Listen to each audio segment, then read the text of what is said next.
नागपूरला सर्वांची इच्छा असते की शनिदेवांचा आशीर्वाद घ्यावा आणि हे अतिशय जागृत देवस्थान आहे. मी वर्षानुवर्ष इथे येतोय आणि प्रत्येक वेळी शनिदेवाचा आशीर्वाद घेतो.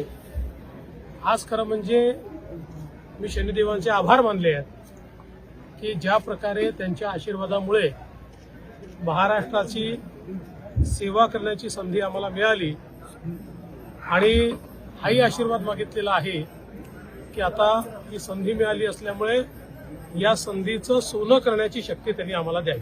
साहेब, बीड प्रकरणामध्ये आज आरोपींना मोकांतर्गत कारवाई झाली तर कुठेतरी समाधानाचं वातावरण तयार झालं आहे. पोलीस योग्य कारवाई करतील. जेवढे पुरावे आहेत त्या सगळ्या पुराव्यांच्या आधारावर कारवाई होईल आणि कोणीही सुटणार नाही, कोणीही नाही. म्हणजे प्रदेशाध्यक्ष बदलाची चर्चा आहे.